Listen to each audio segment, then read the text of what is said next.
Oh, girls all around the world. Yes, girl. Yes is my empowering hashtag for today. Hashtag yes, girl. Yes. Oh, girls around the world, you're amazing. You know, yeah. Yeah, no, definitely. Excuse me. What did you just say? I said definitely. Okay. Yeah, that's what I thought you said. Yeah, that's what I thought you said. He thinks he's a model or whatever. Thinks he's a model or whatever. Check his eyebrows that he finds in.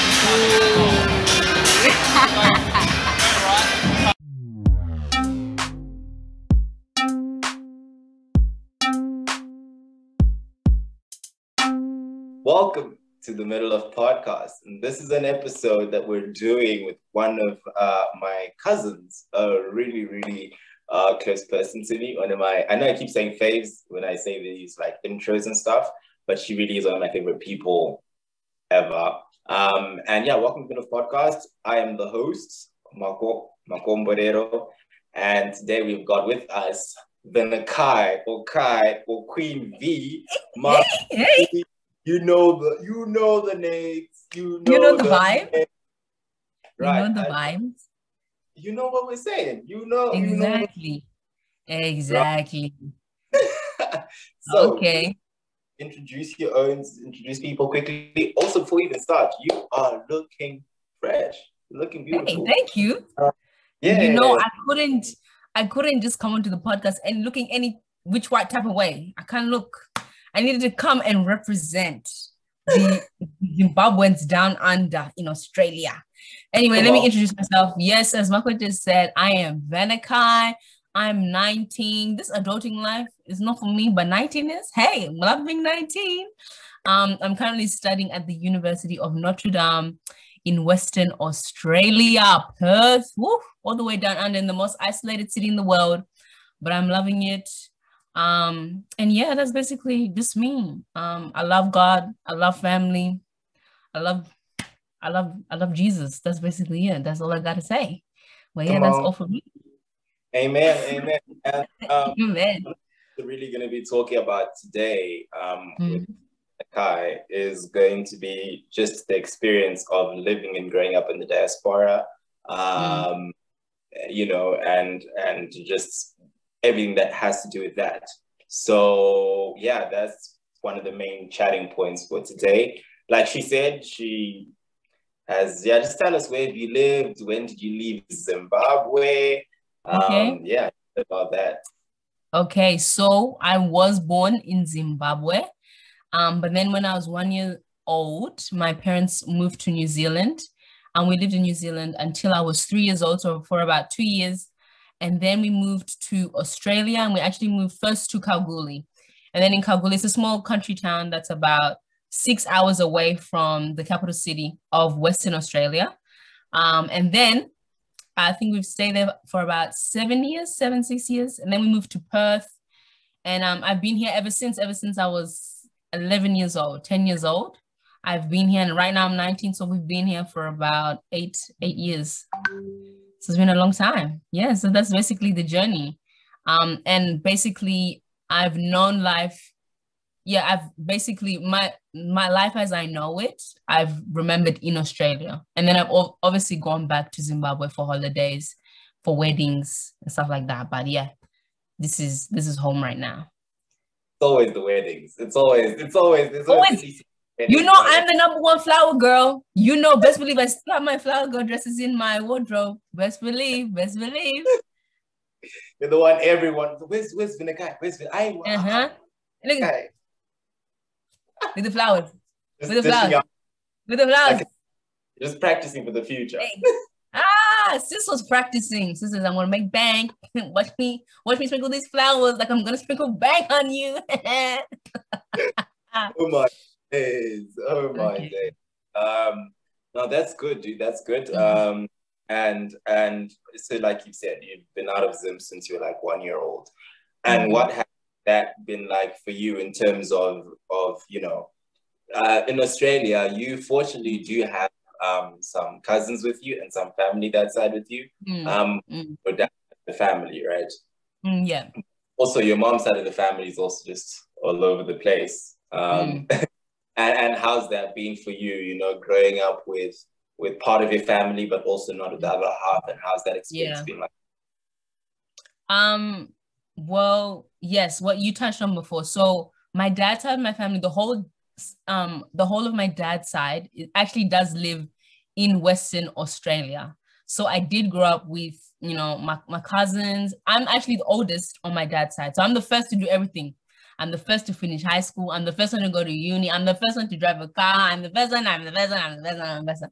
So that's been challenging in itself. I think that's a different dynamic being like the oldest child. But I think in terms of family, I think growing up, it was so beneficial because it was just like, I have my aunties, my aunties and my uncles, they're really rooting for you. They're like, Vhene, what are you doing? Because for their kids, they're looking at me.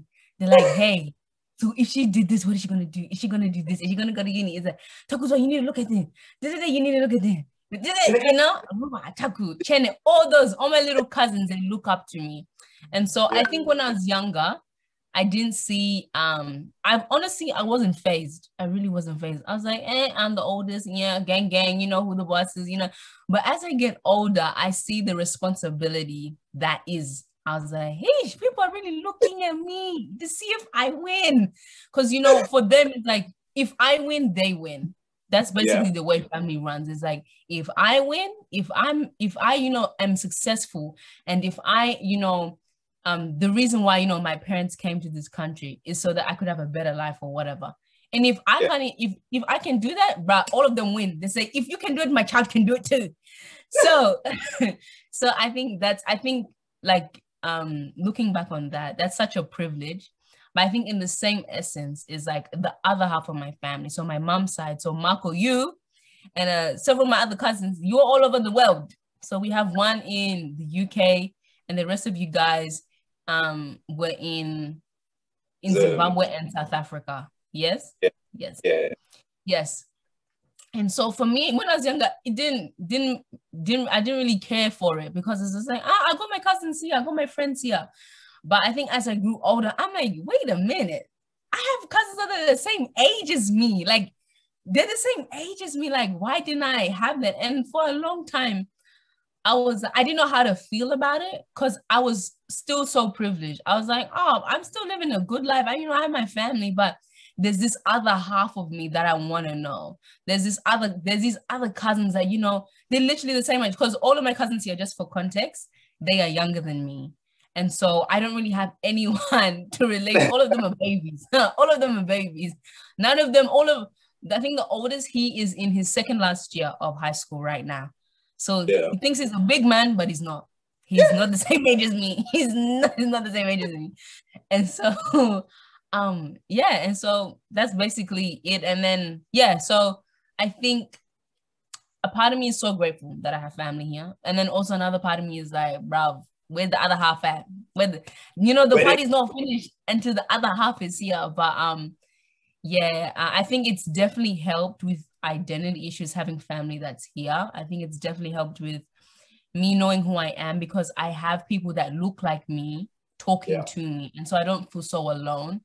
But there's definitely a part of me that would have loved, and I talk about this with mom all the time, is that I would have loved, to grow up with Marco, with Tadi, with Tasi, with Tsitsi. I would have loved to do that because you guys are literally my age. And so you would have been more, like, yo, that's my brother, that's my sis. You know what I mean? It is what it is. And, I'm so grateful that we have technology like this. We can phone call, we can FaceTime, whatever, and we can still, have the banter. Miles and miles away, we can still have the band and the good vibes. So no, that's cool. I find it interesting that you're the oldest and there's stuff that comes with being the oldest. I mean, for me on sort of both sides of the spectrum, on my dad's side and on my mom's side, I'm sort of like, on my mom's side, I'm the oldest, which is the same as how I'm like the oldest, you know what I mean? I'm the oldest child. And the kids are like, okay, let's see what he does and how, it's like, hey, let's see. And they're watching. They are watching you. They really watch. And they're not even shy about it. This is so Vhene Kai. What it, Marco, what it? And they, they have their little voice in your ear. They're not even shy about it.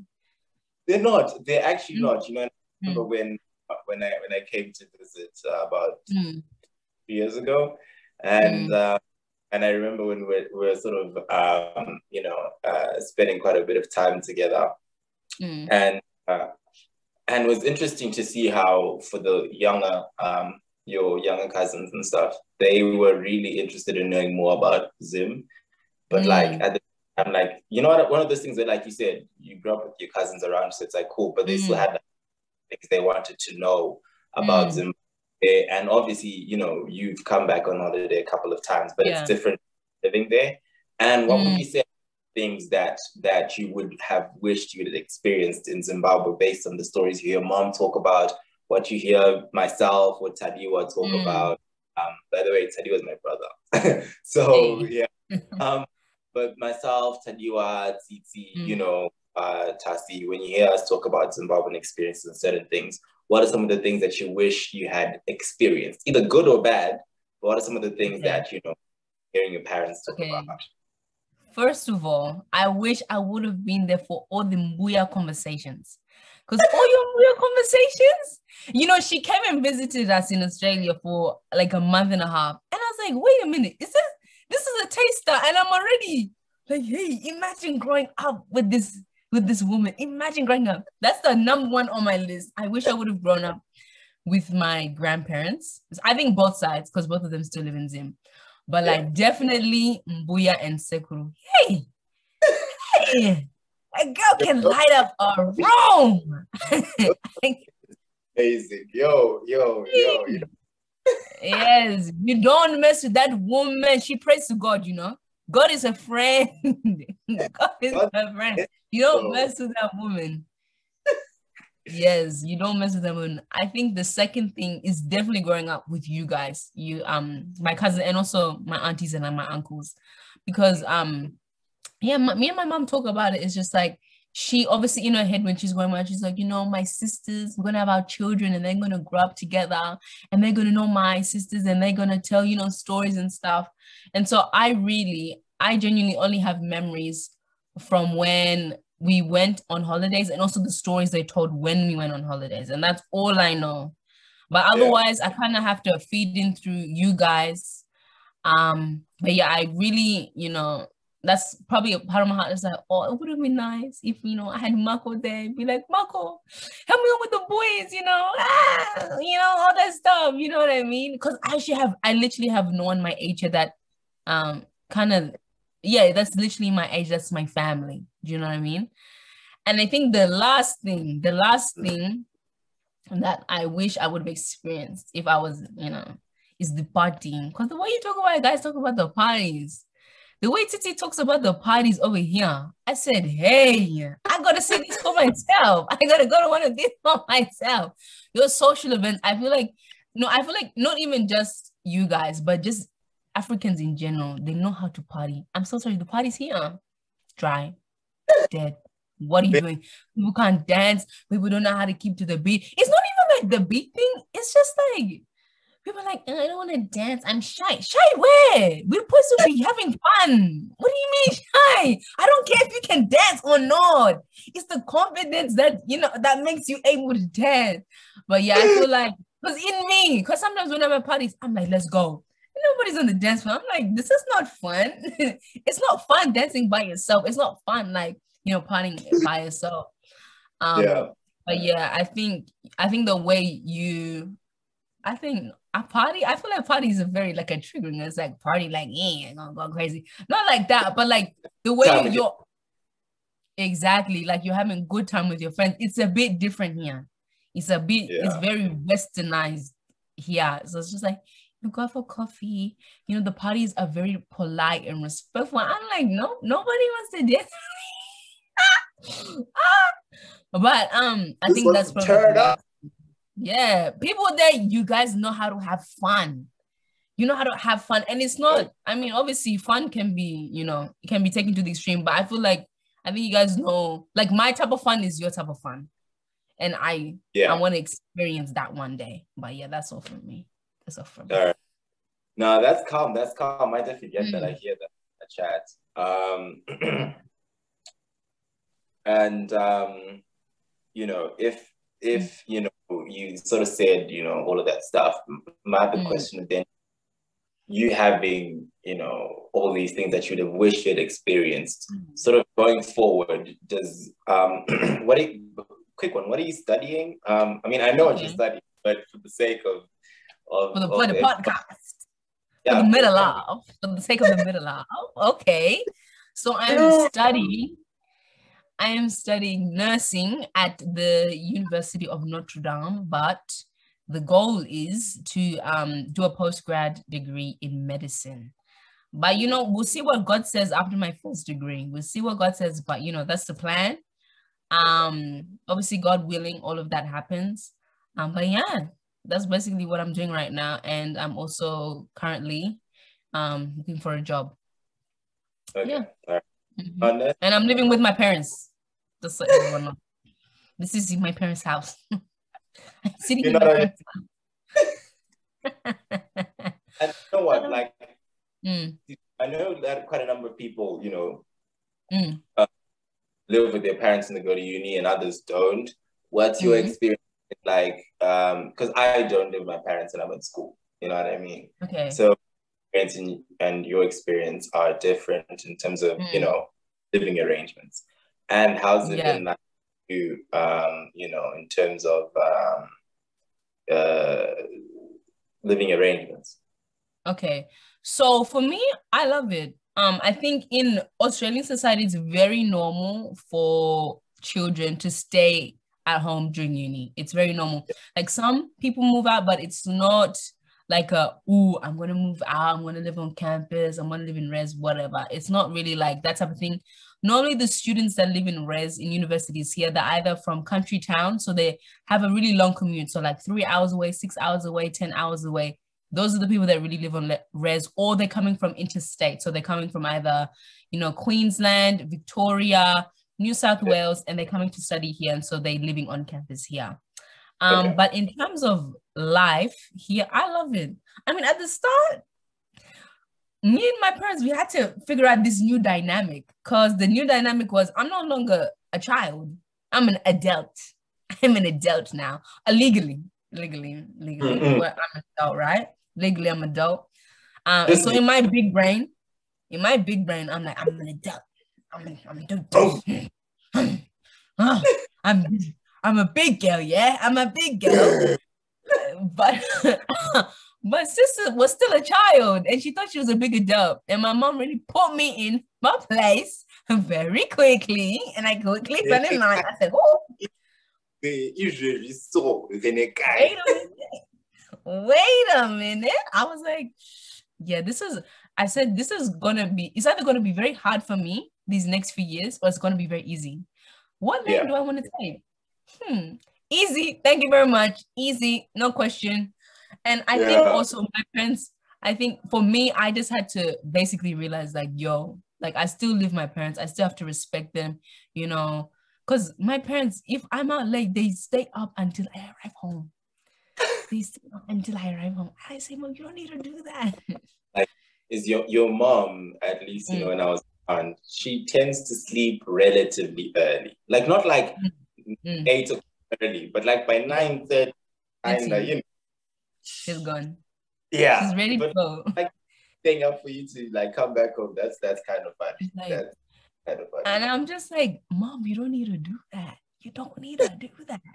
But she's like, no, like me or your dad, we stay up until we hear that door. Because when our door opens, it has a little ring tone whenever the door opens or closes.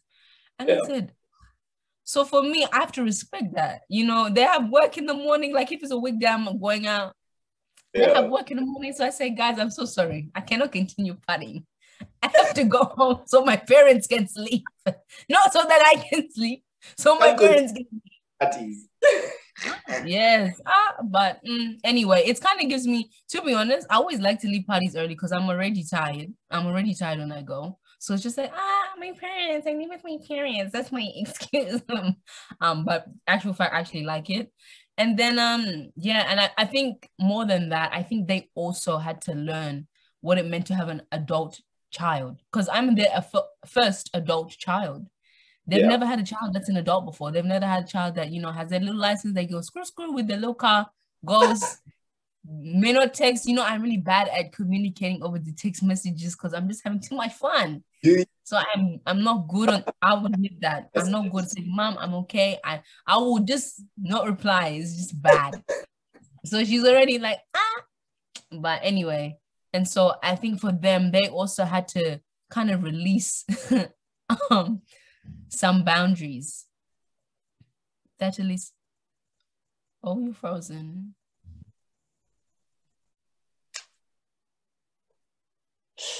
Now that the lag is over, we can continue. Okay, what was I thinking? I actually can't remember what we're talking about. I was talking about living with my parents. My parents, I'm the first adult child, blah, blah, blah. So yeah, I think, yes. So yes, I was just talking about how like, yeah, so I'm the first adult child. And so for them, they actually had to learn the boundaries that they had to kind of release off me. Because I'm not in high school anymore. I'm not underage anymore. I've got other things. I have to be given a little bit more freedom. And so I think at the start of last year, I know the tension was very like, it was a bit toxic. It was a bit like, ugh. Like I was like, let me be free. And they're like, no, I'm gonna keep you here. I said, wow, let me be free. And they said, no. I'm like, let's compromise then. Let's compromise. And I think we've come to you are under my roof. Exactly. But yeah, I think that's just the main thing. I live with my two younger brothers as well. If you didn't know, I've got two younger brothers. So they're 14 and 12. Hey, they think they're big, man. Hey, they're my brothers. You would think that they're older than me, but they're not. Pray for my brothers, please, everybody. Pray for my brothers. Please pray. But yes, I live with them. So I'm living with the whole family. I'm living with all of them. And I love it. To be honest, it's this like these years where you're just like, well, for me, I'm a family girl. Like I want to be with my mom. Like, mom, yeah. My brothers are a little bit annoying, but we have good laughs sometimes. But yeah, I think I'm loving it now that the boundaries are kind of clearer and they kind of set. And we normally, I think I'm mature now to kind of voice like, hey, this is not working for me. And they're like, oh, this is not working for me too. Let's see how we can change that, how we can live together in harmony. That's good. Well, that's interesting. And with you wanting to study, I mean, you're doing nursing now and you're going to graduate hopefully sometime in the near coming future. I mean, you just started uni. Yeah. This month. Well, not this month, February. But and you're saying that you want to get into med and do medicine. Do you have any plans or hopes for one day? Do you ever think about potentially moving to Zim? Or is that for you one of those like I can't see myself there just yet or at all because you spend so much time in Australia where, like as much as you are Zimbabwean, like there's a part of you that is Australian as well. You know what I mean? Definitely. That's a concept that I've not really thought about until literally like this past month. Like I haven't really thought about it because first I remember I was reading something and this lady, this article, she said identify, as being African Australian. And I said, I've never seen that written down before. What the flip? And then I was like, wait a minute, that's me. I'm like African Australian because honestly, it's such. You know what I mean? It's like, it's such a new concept. And for me as well, I'm Zimbabwean Australian. So I'm not just Africa. Africa is not the country. I'm Zimbabwean Australian. So that's even a different, and I'm the first of the first, I'm a child in the diaspora. There's not a lot of people like me. There's not a lot of us here. You understand? And I think even my upbringing, it's different because I lived in a very country town and then I moved to the city. And so it's very like, I grew up with a lot of different identity issues. But to answer your question. Hold on. Yeah. To answer your question. Okay. Are we okay? Yeah. Okay, cool. Go on. Sorry, just like really. And go on. Yeah, but to answer your question, like, I did think about it. I was like, wait. Like I'm actually Zimbabwean Australian. Like I actually am from Zimbabwe. You know what I mean? But when people, even when I talk about people here, they say, oh, back home. And for a long time, I felt very weird when people said that, because I'm like, my home is actually here. Like, this is what I know. Like, this is what I grew up with. Like, it's cutting off now. And after that technical glitch, we are back again. Yeah. And sort of what we're going to talk about was just, I know you having said that you're studying nursing and the hopes for wanting to do medicine afterwards as well. But as much as you can do that in Australia and everything, do you ever have hopes and dreams and think about, hey, I missed out on this part of my life having lived in Australia and I didn't get to live in Zimbabwe? Do you ever think, cause Zimbabwe, you know what I mean? Like, it'd be good to go back. And I say go back, but you literally spent 1 year in Zim. But do you ever think to yourself, hey, it would be nice to live there, to raise a family there, to be, yeah. Actually, that's a very good question. I actually didn't think about that until like a month ago. And, it was so funny because I was reading this article by this lady and she identified herself as African Australian. And I was like, African Australian, what's that? I was like, wait a minute, that's me. I'm African Australian. And then more than that, because Africa's not a country, Africa's a continent. More than that, I'm actually Zimbabwean Australian. So I'm not, I'm kind of in this like this kind of, I don't know how to explain it, this like wave. There's a lot going on. Yeah, there's a lot going on with my identity because I don't fit. Obviously, I don't fit being Australian because, hello, I'm not Caucasian. I'm definitely not Caucasian. And I don't You're not native either, you know what I mean? So I said you don't look native Australian either, you know what I mean? Exactly. So but some people, anyway, this is a different sport. Anyway, that's a different. And then also, I don't fit into the traditional Zimbabwean identity either. Because what I'm going back to, what I'm feeding off is what my parents are telling me. When Zimbabwe, they love being Zimbabwe. Like they have this this patriotism to them. They're like, yes, Zimbabwe is my country. I'm like, I don't feel that. They have stories about, in Zimbabwe, this was like this, and then we used to go watch water. We used to go watch football, the National Sports Stadium, and then how we used to have rice, and there's stories of going to the rocks, whatever, going into the bush, the little trips, they were so free. And then this little 7-year-old mom, like, then why did you leave? Then why are we here? Why did you leave? You know what I mean? And so, to go back to answering your question though, it's one of those things where it's like, for me, Australia is it's like now I've actually come to accept, and I think I don't feel as ashamed about it. It's like, Australia is actually my home. As much as I am Zimbabwean, yes, I'm proud. Yes, I'm Zimbabwean. Yes, sis, yes, get it. But at the same time, I simultaneously have to understand that I don't know Zimbabwe. I know Australia. I know Perth, Western Australia. That is my home. This is where all my friends are. This is, where my communities are. This is where a lot of my milestones happen. This is like when I'm older and I talk to my children about my childhood. I'm not going to talk about Zimbabwe. I'm going to talk about Australia. And for a long time, I was like, I felt like a fraud almost, because it's just like, I'm Zimbabwean. Like, when people, because, people here in Australia, they're asking, like, oh, where are you from? And, for me, I can say, oh, I'm Zimbabwean because, I was born in Zimbabwe. But I think about my little brothers, they were born in Australia.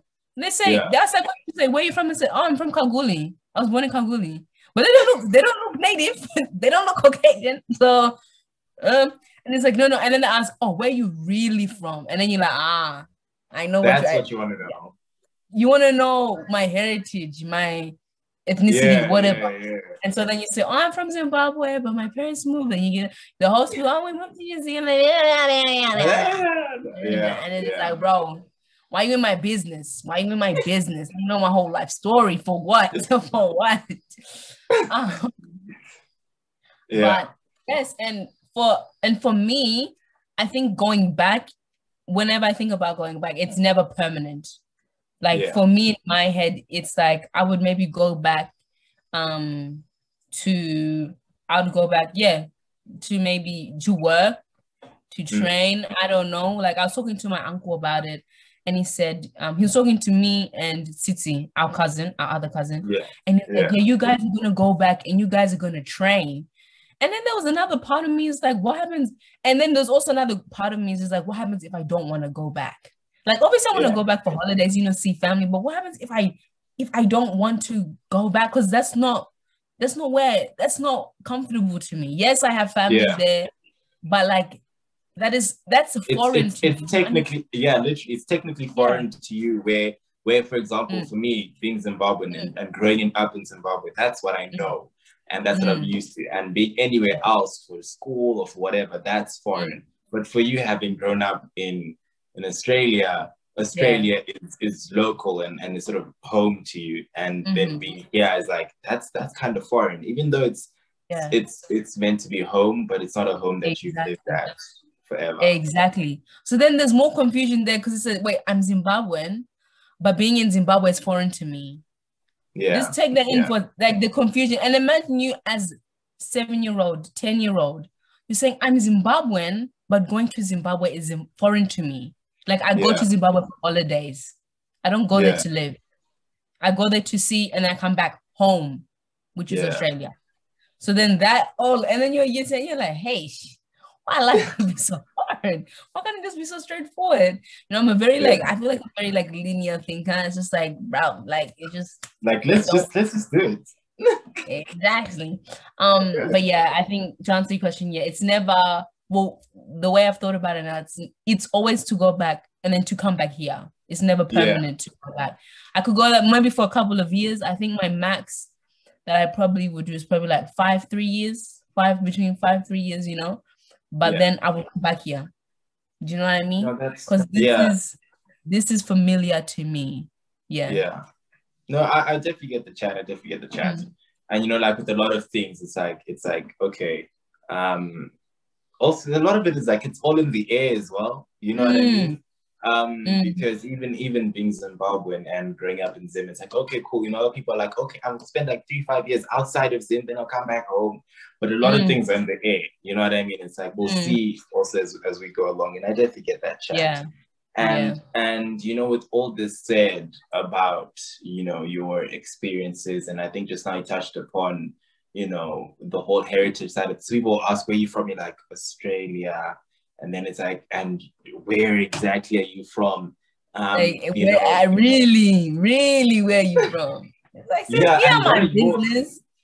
And what are your experiences with you coming back to, coming to Zimbabwe? You know what I mean? How are you then treated, and how does it feel, having lived in Australia, and that's where you stay, and then coming back here on holiday? What are those experiences like for you? I know you haven't been here in a while. I haven't been there in a while, but I can speak on, my previous experiences. So I think when I was younger, we actually visited way more.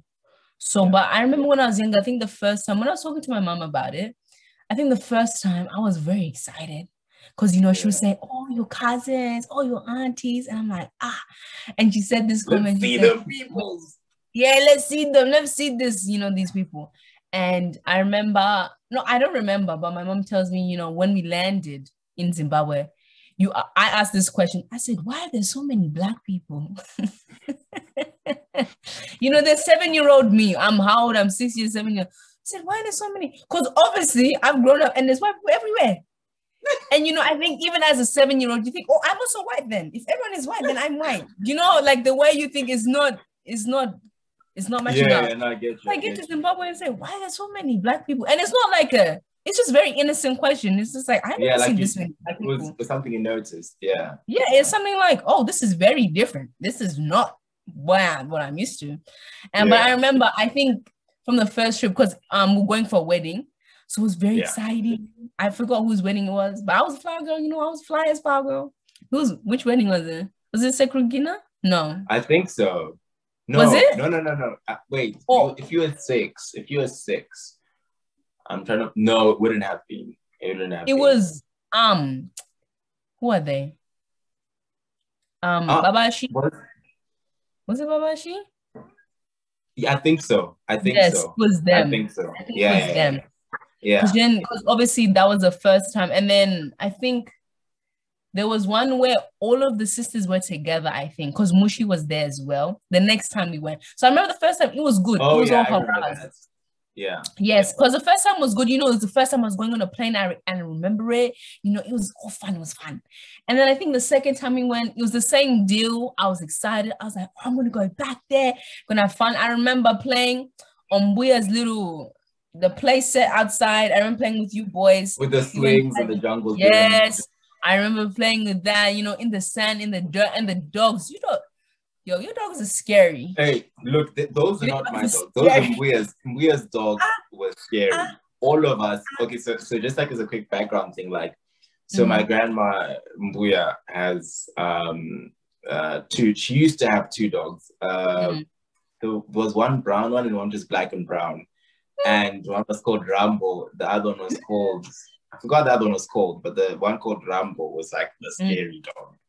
That one, like, we were all kids and we were all terrified, so we'd never go play. Like, to go to the jungle gym, we'd all like go on the lookout, make sure the dogs are not there. Then we go back to the kitchen and make sure that the dogs are like on that side of the house, and we run back into the jungle gym. And the one time the dogs, I think it was when you were there and Titi as well, and the dogs came from behind while we were at the jungle gyms, and we literally ran up to the top and just started screaming, and we chilled there for a good 15 minutes waiting for the dogs to leave. Scary. It's the dogs for me. It was the dogs for me. So I remember it even makes my heart palpitate now, right now. Those dogs are scary. Yeah, and just like in general, what was, you know, I think, you know, just how were you treated by relatives and others involved with? Was it like, oh, chill? Did you just feel like, oh, this is my family, swag? Or was it like feelings of, okay, you know, there's like a gap, or it was just straight on vibes? I think when I was younger, I couldn't really care. Like, when you're young, you're like, oh, yep, yep. I think when I was older, the last time I went, I was 12 years old. I turned 12 on the trip. And I remember my parents were visiting their cousins, their aunties, their uncles. And it was very, like, they'll be like, oh, Vhene Kai. And I'm like, who are you? Oh, wait. Wait, don't touch me yet. No, I don't know you. Yeah. You know what I mean? I think the first time, but in terms of my immediate family, I remember I think for that trip, I was the most nervous because that was the first time we had seen each other. And, you know, we're actually teenage, like, well, I was a preteen, but you were a teenager at that point. Yeah. Hadiwa would have been a teenager. Yeah. He was turning 13 that year. Yeah, so he would have been older. You know, Titi's older than me as well. He was already a teenager. Tasia I think I was more worried about what you and Taddy thought about me, because I was like, oh, they're like big boys now, you know, because I'm remembering when I'm like 6 years old, I'm like, wait, we were like kids. And it's just like, I remember being very like anxious about that encounter, but you know, I was very quiet. And I remember there was this one time we were sitting in Muya's lounge room, Muya and Sekuru's lounge room, and I was sitting on Sekuru's chair, right? And then, you know, Sekuru wasn't in the room. He was doing something, and then he came, and then I wanted to get off of the chair, and I was like, "Oh, is he?" And then he's like, "No." He's like, "No. Sit down." And then he sat somewhere else. He said, "No."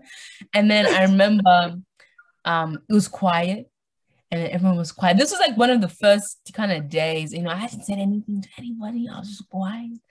And then Muya started talking to me. I don't know what she said, and then I remember Sekuru said something. But then I felt a little bit more calm. I'm like, oh, okay, I can talk to these people. Like, it's okay. It's a safe space. And then I don't know what happened. And then we just talked again. And then it was just like normal. And I think that was the time, it was Christmas as well. And then I also stayed, because we first stayed with Muya Machukira and Sekuru Machukira. And then we stayed with, who did we stay with? I don't know who we stayed with next. I think we stayed with Muya. I think so. Yeah, and then I stayed. And then I stayed with Tsitsi after. Yeah. And so, no, because you guys go to school. That's also another thing. You guys were going to school during that time. And, you know, in Australia, we actually have school holidays during that whole time. And Yeah. so I was just like, so for the most part, I was at the start, I was like, I was scared about what you thought on that trip. And then, but then after that, it was fine. It was chill. But yeah, in terms of like, you know, extended relatives, I was like, I do not know you. And, you know, they want to, no, I'm not, I'm on Facebook. I have people that are befriending me. I'm like, oh, I don't know you. Like, do you know, are you sure that you know it's me though? Like, you know it's me? Oh, dude, that's great. That is But actually yeah, great. yeah. So I think in terms of, I literally just know my immediate family in Zimbabwe. Like immediate, like from like my mom's, like my aunties, my uncles. That's about it. And then we on sick group, and that's about it. But in terms of external people, unless you know they've actually visited us here, I don't know. I don't It's know. like, oh no. No, I fair, don't. fair. And just sort of you know, just as you know, we're sort of ending off. One of the things I would ask you is just what would you say? I mean, I know you took a gap year. You know, you took a bit of time out, some time out from school. Yeah, I really did. Excuse me. And what would you say were just quick, you know, 2 seconds? What was your biggest challenge during that period, and what was your biggest lesson during that period as well, and a highlight? So challenge, highlights, in any order you want. Challenge, highlights, and lesson. Okay. Oh, yeah, the hard-hitting question. So last year, my gap year, just for context, I actually took gap year to do a ministry, I mean, a diploma of ministry at my church. And so I dedicated, it's called the year I dedicated to God. So there it is. And let me tell you guys, when God talks about, you know, the crushing and the pressing of wineskin, he meant it. He meant it. Don't take God for a fool. Don't take God for a fool. When you ask, Lord, change me, grow me, he answers prayers. Let me tell you, he answers prayers. And so for me, I really went into that year, you know, looking back, I really went into that year very confused about who I was, very confused about where I wanted to go, you know, what my purpose, you know. It's like, yeah, you know, God purpose, blah, blah, blah. But it's like, but for me, like I didn't know that, like I didn't believe that for me. And I also went into that year very angry because I think in terms of like wanting to be where I wanted to be in that time, in that period of my life, I wasn't there.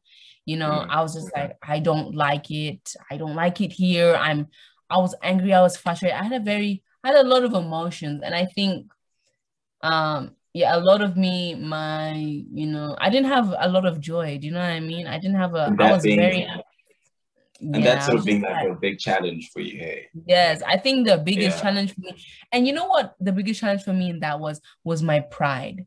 Was that like, I was like, God, I'm angry. Let me sort it out. You don't wait, I'll come to you when I'm finished sorting out this anger,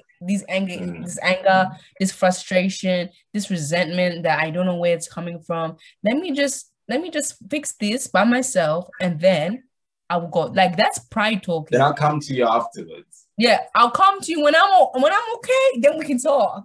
And just like, let me see how long that lasts. And he sat there and I was like, geez, why is it so hard? Damn. And it's like, it's so funny because I literally had dedicated that year to God. And the first thing I wanted to do was not even do anything with God.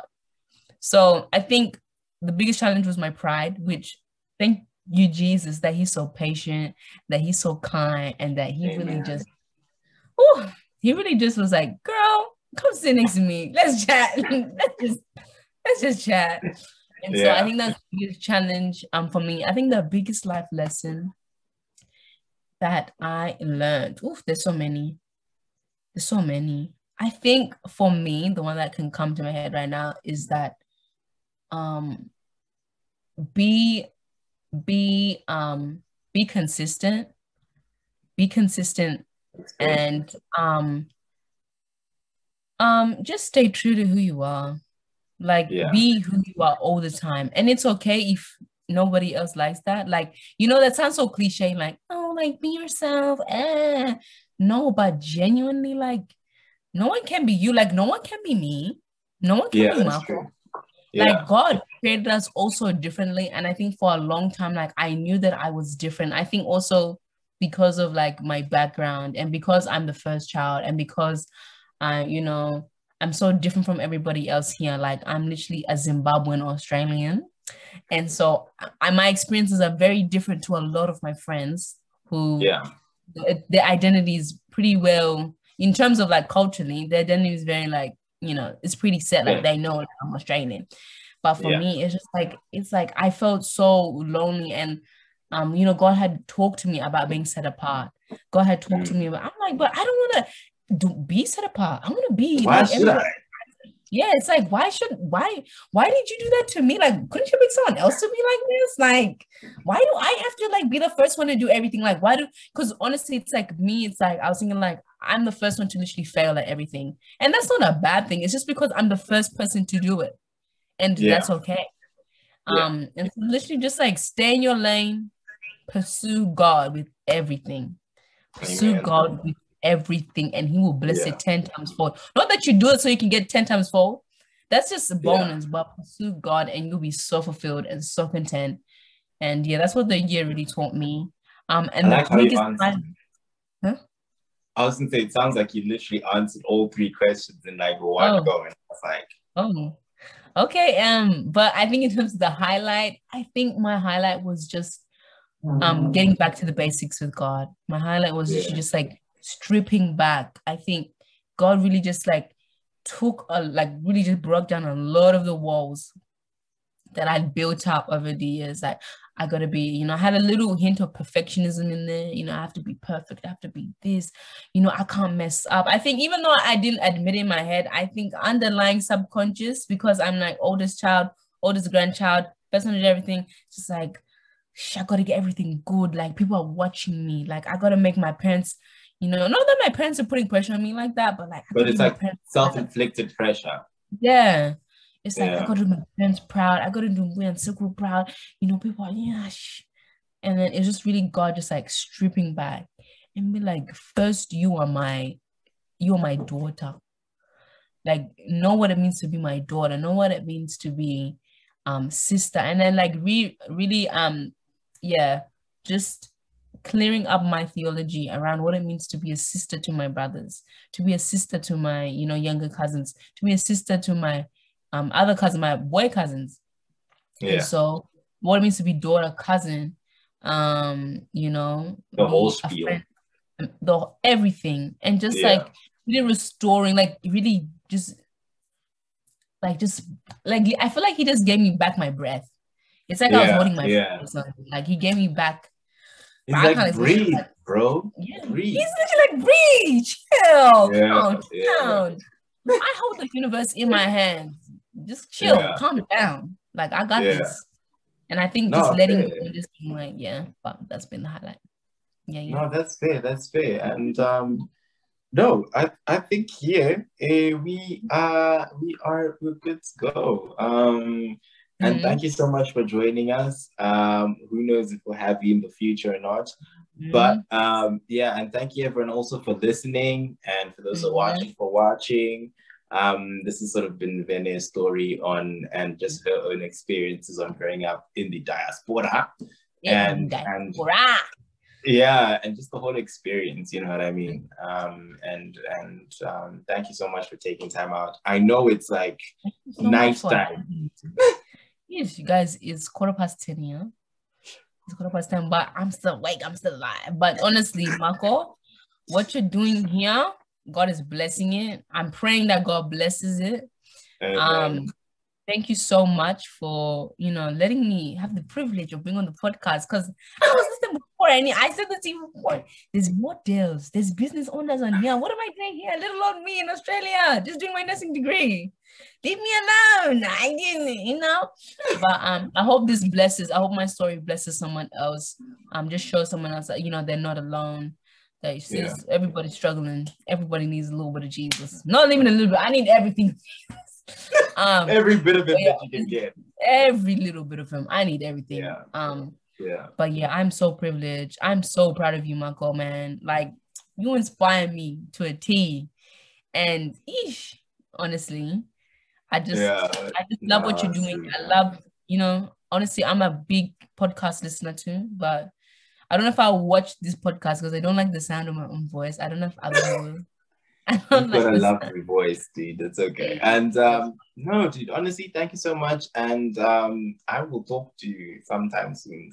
But to everyone else, thank you so much for listening again and watching. Also, for the sake of socials, please remember to, if you're watching this on YouTube, do like, comment, share, subscribe as well. And please feel free to share with your friends if you've enjoyed it. And also, if you're just listening to it on Apple Podcasts or Spotify, you feel free to give it a rating and just, guys, thank you so much. It's been a pleasure. And we'll catch you in the next episode. But before that, for socials, you can catch me at Marco _Cads on Instagram or T_O podcast on Instagram and on Twitter. And Vhene, I don't know, are you keen to share your socials or you're like, nah? I'm a bit of a ghost. I'm a little bit mysterious. Nobody knows who I am. But yeah, thank you so much and catch you in the next episode. See ya. There's people in uni, they be saying, I'm going to party. I said, when do you have time to party? When do you have time to party? When? Because I'm studying. And by the time dinner's finished, sis wants to go to bed. Sis just wants to sleep. Okay. I need to get my good now. Oh, with the models, with the business owners. Okay. Let's go.